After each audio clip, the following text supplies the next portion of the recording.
को एक साथ कोरोना पॉजिटिव पाया गया है। अब आप पूछेंगे कि सर यहां वैज्ञानिक क्या कर रहे थे, यहां लोग नहीं है क्या? बिल्कुल मेरे प्यारे साथियों, यह निर्जन द्वीप है। निर्जन द्वीप मतलब यहां पर कोई इंसान नहीं रहता, यहां पर केवल लेबोरेटरीज हैं। कितने देशों की लेबोरेटरीज हैं मैं वो बता दूं तो मेरे प्यारे साथियों, यहां पर 30 देशों ने अपनी लैब बनाई हुई है। और मेरे प्यारे साथियों, उन 30 देशों में भारत भी शामिल है जिन्होंने अपनी लैब बनाई हुई है। एक ज्ञात संख्या के आधार पर 30 देशों की यहां पर 70 लैब बनी हुई है। कितनी? 70 लैब्स बनी हुई है। और उन 70 लैब्स में वर्तमान में 60 लैब के अंदर आदमी बैठा हुआ है। बात की जाए इंडिया की तो मेरे प्यारे साथियों, इंडिया की भी यहां पर 2 लैब हैं। कौन कौन सी हैं? एक का नाम है मेरे प्यारे साथियों मैत्री और एक का नाम है भारती। आप कहेंगे कि सर तीसरी भी तो है, हमने कहा है ना, उसका नाम है दक्षिण गंगोत्री, लेकिन वो अभी वर्किंग नहीं है, मतलब इन दिनों वर्किंग नहीं है। आज जो वर्किंग है जिसमें लोग बैठे हुए हैं वो है मैत्री और भारती। आइए साथियों चर्चा करते हैं क्या कहना चाह रहे हैं, सुनिए ध्यान से। ये जो अंटार्कटिका है दुनिया का 5वां सबसे बड़ा आइलैंड है। क्या है? आइलैंड, सॉरी, 5वां सबसे बड़ा प्रायद्वीप है, यानी कि ये कॉन्टिनेंट है सबसे बड़ा। बोले अच्छा, तो कॉन्टिनेंट अगर सबसे बड़ा है तो मेरे प्यारे साथियों 5वां सबसे बड़ा कॉन्टिनेंट है और पूरी तरह बर्फ से ढका हुआ है। 89% एरिया यहां पर बर्फ से ढका हुआ है। कोई व्यक्ति यहां नहीं रह सकता। ऐसा अनुमान लगाया जाता है कि इस जगह की अगर बर्फ पिघल जाएगी तो बहुत से दुनिया के देश डूब जाएंगे, क्योंकि समुद्र का जल स्तर इसकी वजह से 200 फीट तक ऊपर चढ़ जाएगा। इतनी ज्यादा बर्फ यहां जमी हुई है। तो हुआ क्या, आइए अब हम जानते हैं। मेरे प्यारे साथियों, जरा आप इस मैप को ध्यान से देखें। मैं आपको ये वाला मैप क्यों दिखा रहा हूं, इस मैप को थोड़ा देखने का प्रयास करें। पहचानिए इस पूरे की पूरे आप लोगों के कॉन्टिनेंट को, जिसका नाम क्या है, इस महाद्वीप को जिसका नाम है साउथ अमेरिका। साउथ अमेरिका के अंदर ये वाला जो देश है ना, ये है अर्जेंटीना, और अर्जेंटीना के साथ यहां पर लगा हुआ देश है, इसका नाम है चिली। क्या नाम है इसका? चिली नामक देश है। तो मेरे प्यारे साथियों, ये जो चिली नामक देश यहां पर स्थित है साउथ अमेरिका का, ये देश अगर पूछा जाए कि बताइए अंटार्कटिका से कितना दूर है, तो मैं आपको बताऊं मेरे प्यारे साथियों, ये अंटार्कटिका की देखो यहां पर एक चोंच निकली हुई है, अगर आप देख रहे हैं तो एकदम मुंह सा निकाल रखा है। ये है पूरा की पूरा अंटार्कटिका, दिख रहा होगा आपको। इन दोनों के बीच में दक्षिण अमेरिका और अंटार्कटिका, इसे याद करिएगा, यहां पर देखो पानी के निकलने का रास्ता है, यहां से पानी निकल सकता है। ये जो देश है ये चिली है और यहां पर स्थित है अंटार्कटिका। अब थोड़ा सा इसे मैं आपको अलग व्यू में दिखाता हूं। अगर मैं आपको इसे इस तरह से ग्लोब में दिखाऊं तो मैं कहना चाह रहा हूं इस जगह के बारे में, आप इसे देखिए, मैं इस जगह के बारे में कह रहा हूं, और यहां से नीचे देखिए ये वाली जो जगह है यहां पर दिख रहा है अंटार्कटिका, तो मैं इसके बारे में आप लोगों को बता रहा हूं। ये बिल्कुल नीचे का व्यू है। ये कौन सा व्यू है? अगर मैं आपको ग्लोब ऐसे दिखाऊं ना तो यहां पर ऐसे दिखोगे, या तो ये व्यू दिखेगा या ऐसा व्यू दिखेगा। वो असल में क्या है? ये वाला व्यू है। तो नीचे की तरफ क्या है? अंटार्कटिका। अब देखो बेटा, ये वाली जो जगह थी ये कौन सी थी? चिली। चिली के जस्ट नीचे यहां पर सूंड जैसा मुंह निकाल रखा है, ये देखिए, मतलब चोंच से निकाली हुई है। ये समझो, मान लो एक डक है, और इस डक को अगर ध्यान से देखोगे तो इस डक के अंदर क्या देख रहे हो कि यहां पर चिली और इस डक के बीच में एक रास्ता है। ये देखिए, इस रास्ते का नाम याद कर लीजिएगा, इसका नाम है ड्रैक पास। क्या नाम है इसका? ड्रैक पास। याद कर लेना मेरे प्यारे साथियों, यहां पर चिली और अंटार्कटिका के बीच में ड्रैक पास, और इंग्लिश में इसको कहते हैं ड्रैक पैसेज। ठीक है, अच्छा, अब हुआ क्या है, क्यों इतना बताया जा रहा है? ये जो चिली है ना, इसके वैज्ञानिक इस जगह पर बैठे हुए थे। कहां पर? चिली के वैज्ञानिक इस ड्रैक पास को क्रॉस करके यहां पर बैठे हुए थे और यहां पर प्रयोगशाला में परीक्षण कर रहे थे। हुआ ये कि चिली से एक सामान वाहक जहाज इन वैज्ञानिकों तक भोजन लेके गया था। कुछ दिन पहले ही यहां वैज्ञानिकों तक सामान पहुंचाया था। जब उस जहाज को चेक किया तो उस जहाज को चेक करने पर, लौटने पर जब चेक किया तो पता चला कि जहाज के अंदर जो क्रू गया था ना सामान लेकर के, उनमें 3 लोगों को कोरोना था। वो 3 लोगों का कोरोना ट्रांसफर हुआ इस लैब में जहां पर वैज्ञानिक चिली वाले बैठे हुए थे। अब आपके मन में चिंता होने लगेगी। क्या चिंता होने लगेगी? कि सर अपना वाला कहां है? मैंने कहा भाई इनका तो बिल्कुल आमने सामने है, इंडिया का कहां है? तो मेरे प्यारे साथियों, इंडिया का और चिली का, इन दोनों के बीच में, मतलब ध्यान से सुनिएगा, ये पूरा की पूरा अंटार्कटिका है। यहां पर चिली वालों का बेस है, हमारा है मैत्री और भारती। मैत्री और भारती दक्षिण गंगोत्री में अभी काम नहीं चल रहा है, जहां लोग हैं, वैज्ञानिक हैं। अगर आपको अपनों की चिंता हो रही है तो मैं बता दूं, इनके वाले बेस से मैत्री के बीच में 5000 किलोमीटर की दूरी है।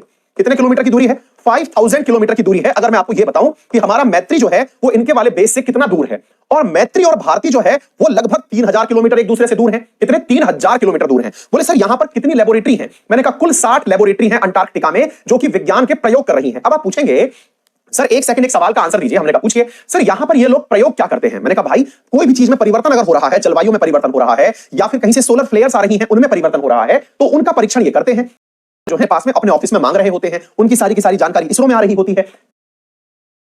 होंगे जैसे अंतरिक्ष में तो सर सैटेलाइट होता है, सैटेलाइट की बातें इसरो वाले जो हैं वो अपने पास में अपने ऑफिस में मांग रहे होते हैं, उनकी सारी की सारी जानकारी इसरो में आ रही होती है। इनकी जानकारी कौन एकत्रित करता है? किसकी? भारती और ये तो याद कर ही लेंगे आप, हम पूछ रहे हैं भारती और मैत्री जो है सर, इनकी जानकारी कौन अपने पास रखता है? याद रखिएगा, तीसरा भी है जिसका नाम दक्षिण गंगोत्री है। ठीक है बेटा, उसको भूल मत जाना, लेकिन अभी वहां पर काम नहीं चल रहा है। 3 बेसिस हैं हमारे होने को तो यहां पर। और अगर आप ये जानना चाहेंगे, चिंता करना चाहेंगे कि सर इंडिया के नजदीक सबसे कौन सा है, तो रशिया वालों का हमारे बिल्कुल नजदीक है, 10 किलोमीटर की दूरी पर है। ठीक है ना? अच्छा, अब ध्यान से सुनिएगा, दिमाग में एक बहुत बड़ा प्रश्न बनेगा, बोले सर इनकी जो जानकारी है ये भारत में कहां एकत्रित होती है? तो मेरे प्यारे साथियों याद कर लेना, ये पेपर में पूछा जाता है, और वो है मेरे प्यारे साथियों national centre for poles and ocean, polar and ocean research.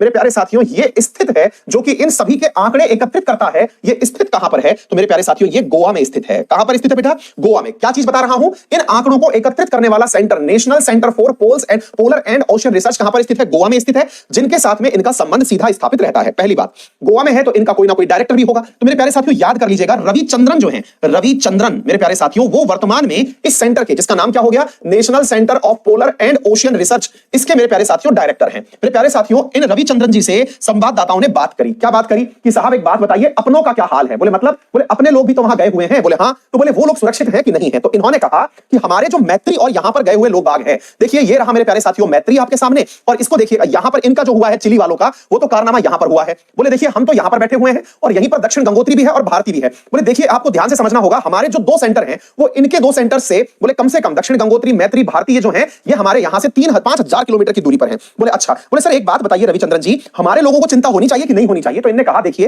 पहले ये होता था। अच्छा आपके मन में एक बहुत जेन्युइन सवाल आता होगा, बोले सर एक बात बताओ यहां तक आदमी पहुंचेगा कैसे? मान लीजिए कि आपको ये जगह तक आदमी पहुंचाना है, पहुंचेगा कैसे? तो देखिए भारत के साथ क्या होता था, अगर आप इस मैप को ध्यान से देख रहे हैं, इसको देखने का प्रयास करिए। ये अंटार्कटिका है, इधर चिली से हमने बता दिया ये डायरेक्ट पासेस था। इधर देखो बेटा ये अफ्रीका दिख रहा होगा आपको, इधर देखो ये अफ्रीका है। और अगर इस अफ्रीका को ध्यान से देखें तो अफ्रीका के अंदर क्या था बच्चों, मैं आपको बताता हूं थोड़ा सा मैप के बारे में। यहां पर साउथ अफ्रीका है और इस साउथ अफ्रीका का ये वाला जो टिप है ना, इस पर एक शहर है जिसका नाम है केप ऑफ गुड होप। क्या नाम है इसका?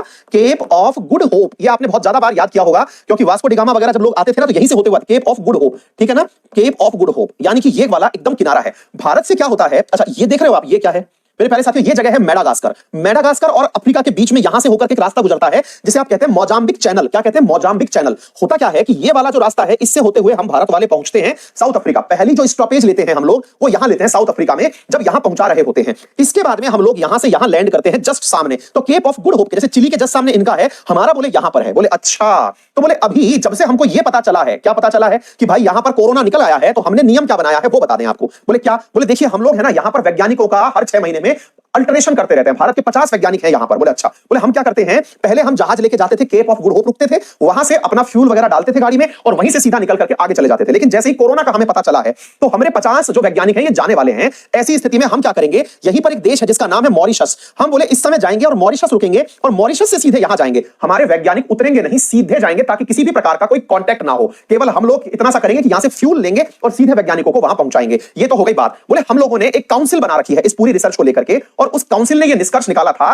कि ये वैज्ञानिक आपस में नहीं मिलेंगे। कौन से वैज्ञानिक? जो यहां पर 60 लेबोरेटरी है ना, ये आपस में नहीं मिलेंगे। और बोले आप लोग आपस में मिलते थे क्या? बोले हाँ। पहले ऐसा होता था कि इंडिया वालों के 10 किलोमीटर दूर रशिया वालों की लेबोरेटरी है, तो रशिया वालों की देखो ये सारी की सारी लेबोरेटरीज दिख रही होंगी। ये देखिए आपको यहां पर दिखा होगा नोवाल जेरिस का, शायद बहुत माइनर सा दिख रहा होगा, रशिया वालों की लेबोरेटरी है 10 किलोमीटर दूर पर। तो बोले हम अभी ये करेंगे कि वहां पर आना जाना बंद कर रखा है कोरोना काल में। बोले अच्छा। और बाकी सबने अपना स्टाफ भी थोड़ा कम कर दिया है। ये तो हो गई पूरी जानकारी, आपके मन में भी जो क्यूरियोसिटी थी वो शांत कर दी। अब परीक्षा उपयोगी कुछ तथ्य याद कर लेते हैं आप लोग। तब तक मुझे ये बता दो पहला भारतीय कौन था जो आपके अंटार्कटिका पहुंचा था? आप ये तथ्य बताओ, तब तक मैं आपको कुछ जरूरी बातें और बता देता हूं। मेरे प्यारे साथियों सबसे पहली बात तो ये समझ लीजिए, जब अंटार्कटिका की बात की जाए मेरे प्यारे साथियों तो इसका क्षेत्रफल जो है वो 14 मिलियन स्क्वायर किलोमीटर है। कितना है? 14 मिलियन किलोमीटर स्क्वायर इसका क्षेत्रफल है। नंबर एक बात। दूसरी बात आपको पता होनी चाहिए कि ये पांचवा, 5th लार्जेस्ट मेरे प्यारे साथियों कॉन्टिनेंट है। पांचवा सबसे बड़ा मेरे प्यारे साथियों ये महाद्वीप है। सबसे बड़ा महाद्वीप मेरे प्यारे साथियों एशिया है। उसके बाद में आप अफ्रीका पढ़ते हैं, उसके बाद में आप लोग नॉर्थ अमेरिका पढ़ते हैं, नॉर्थ अमेरिका के बाद में मेरे प्यारे साथियों आप लोग पढ़ते हैं साउथ अमेरिका, साउथ अमेरिका के बाद आप पढ़ते हैं मेरे प्यारे साथियों साउथ अमेरिका, और साउथ अमेरिका के बाद पढ़ते हैं अंटार्कटिका।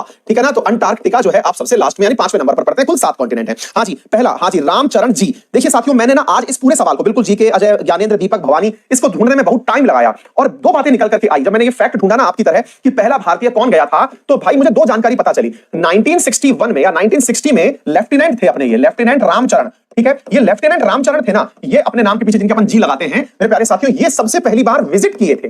क्या किए थे? विजिट किए थे। ये तो मुझे मिला, लेकिन जो एक्सपीडिशन किया, एक्सपीडिशन का मतलब क्या होता है भाई? बोले एक्सपीडिशन का मतलब होता है कि यहां पर उतर करके जो खोजभाल की थी सबसे पहले, वो मेरे प्यारे साथी नाम था उनका डॉक्टर सैयद जहूर। डॉक्टर सैयद जहूर, जहूर नामक एक व्यक्ति थे जो 1980s में गए थे, 1981 के आसपास ये गए थे। ठीक है ना? तो एक्सपीडिशन के नाम पर जब आप गूगल करोगे विकिपीडिया पर तो नाम मिलेगा मेरे प्यारे साथियों डॉक्टर सैयद जहूर का। और जब विजिट यानी कि बस देख करके चले आए तो उसमें मतलब लेफ्टिनेंट रामचरण जी का नाम मिलता है। ये तथ्य मैंने बहुत ज्यादा ढूंढा, तब जाकर के मैं आपको ये बात बता रहा हूं। प्रथम इंडियन जो गए थे, ठीक है बेटा। अच्छा, दूसरी बात क्या है मेरे प्यारे साथियों, अगर हम बात करें कुछ फैक्ट्स के आधार पर, तो दुनिया की कुल जितनी भी बर्फ जमी हुई है उसका 87% बर्फ मेरे प्यारे साथियों कहां पर जमा हुआ है? 87% बर्फ जो है वो आपके अंटार्कटिका में जमा हुआ है। यह तथ्य आपको पता होना चाहिए। इसके अलावा अगर दुनिया में सबसे पहले जाने वाले व्यक्ति की बात की जाए जो अंटार्कटिका पर पहुंचा था, तो उसका नाम मैं आप लोगों को बता दूं, तो उनका नाम है मेरे प्यारे साथियों Ronald Amundsen. Ronald Amundsen, Amundsen मेरे प्यारे साथियों, ये दुनिया के पहले व्यक्ति हैं जो यहां पर गए थे। और कहां से गए थे? तो मेरे प्यारे साथियों ये नॉर्वे से गए थे। नॉर्वे अगर आपको याद हो तो उत्तरी पोल की तरफ है। 1911 में ये व्यक्ति जो है ये साउथ पोल पर पहुंचने वाला पहला व्यक्ति था। क्लियर है? अच्छा, इसके बाद में अगर मैं आपसे बात करूं तो मेरे प्यारे साथियों यहां पर रहता कोई नहीं है, लेकिन हमेशा हर साल यहां पर लगभग 4-5 हजार लोग जो है जैसे एवरेस्ट पर चढ़ाई करने पहुंचते हैं, ऐसे कुछ तूफानी करने के लिए लोग यहां पर एक्सपीडिशन और मनोरंजन के लिए जाते हैं। अंटार्कटिका के बारे में अगर कहा जाए तो दुनिया का जितना भी शुद्ध जल है उसका 70% शुद्ध जल अंटार्कटिका में बर्फ के रूप में जमा हुआ है। 70% जल मेरे प्यारे साथियों यहां पर जमा हुआ है। और यह कहा जाता है कि अगर यह बर्फ पिघल गई तो कम से कम 200 फीट जल का स्तर बढ़ जाएगा, जिसकी वजह से दुनिया लगभग डूब के समान हो जाएगी, डूब जाएगी। यह बात मैंने आप लोगों को बता दी है। इसका आकार अमेरिका और कनाडा से बड़ा है अगर हम फैक्ट्स के आधार पर इसकी बात करें। दुनिया में 2 पोल अक्सर चर्चा में लिए जाते हैं, एक है सदर्न पोल, एक है नदर्न पोल। नदर्न पोल में आर्कटिक है और नीचे अंटार्कटिक है। अगर आर्कटिक और अंटार्कटिक में बात की जाए तो एक इंटरेस्टिंग फैक्ट मुझे पता चला जो मुझे आप लोगों को बता देना चाहिए। मेरे प्यारे साथियों, जबरदस्त बात यह है कि अंटार्कटिका जो है ना, दोनों ही बर्फ है। अंटार्कटिका और आर्कटिक ये दोनों ही मेरे प्यारे साथियों बर्फ है, लेकिन अंटार्कटिक जो है ये 17 डिग्री सेंटीग्रेड टेंपरेचर कम रखता है, कम टेंपरेचर रखता है मेरे प्यारे साथियों। यहां पर आप लोगों को याद रखना चाहिए, यानी कि ये ज्यादा ठंडा है। अगर ये 0 डिग्री सेंटीग्रेड है तो ये -17 डिग्री सेंटीग्रेड है। इससे आप अंदाजा लगा लीजिए। यहां का जो टेंपरेचर अभी तक मिनिमम नोट किया गया है वो 89 डिग्री सेंटीग्रेड टेंपरेचर नोट किया गया है अंटार्कटिका का। यह बात आप याद कर सकते हैं। एक इंटरेस्टिंग फैक्ट मैं आपको और बताना चाहूंगा, जो अपने पोलर बियर होता है, ध्रुवीय भालू जिसे कहते हैं मेरे प्यारे साथियों, ध्रुवीय भालू आर्कटिक में तो पाया जाता है, याद रखिएगा। पोलर बियर यानी ध्रुव पर पाया जाने वाला जो सफेद भालू होता है ये आर्कटिक पे तो पाया जाता है। याद रखने वाली बात क्या है कि ये आर्कटिक पर तो पाया जाता है, लेकिन अंटार्कटिक पर यह नहीं पाया जाता है। लेकिन अंटार्कटिक पर यह नहीं पाया जाता है क्योंकि इतनी ठंड में यह एग्जिस्ट या सर्वाइव ही नहीं कर पाता है। ठीक है ना? दूसरी महत्वपूर्ण बात मेरे प्यारे साथियों, यहां की जो बर्फ है उसके पिघलने वाली बात मैंने आपको बताई दी। और यहां पर जो जीव पाए जाते हैं उन जीव के अंदर मेरे प्यारे साथियों जो सबसे ज्यादा चीज पाई जाती है वो है मेरे प्यारे साथियों यहां पर पेंगुइन। 6 प्रकार की पेंगुइन यहां पर पाई जाती है। 6 प्रकार की पेंगुइन, पेंगुइन जो है मेरे प्यारे साथियों यहां पर पाई जाती है। 6 प्रकार की पेंगुइन कहां पाई जाती है? तो आंसर है मेरे प्यारे साथियों अंटार्कटिक में पाई जाती है। यह आपको याद रख लेना चाहिए। और सबसे छोटा जो प्राणी यहां पर पाई जाती है उसका नाम है बेलगिका अंटार्कटिका। उसका नाम है बेलगिका, बेलगिका अंटार्कटिका। सबसे छोटा प्राणी, सबसे बड़ा जो है वो पेंगुइन है और 6 प्रकार की पेंगुइन पाई जाती है। और बेलगिका अंटार्कटिका यहां पर पाई जाने वाली सबसे छोटी जीव है जो कि एक मकड़ी है। और यह मकड़ी लगभग 6 इंच की है। बहुत छोटी सी मकड़ी यहां पर पाई जाती है। ये कुछ इंपॉर्टेंट फैक्ट्स हैं जो मैंने आप लोगों को बता दिए। ये वो व्यक्ति है जिसने साउथ और नॉर्थ पोल दोनों को एक्सप्लोर किया हुआ है, जिसका नाम है रॉबर्ट स्वान। ये याद कर लीजिएगा, रॉबर्ट स्वान।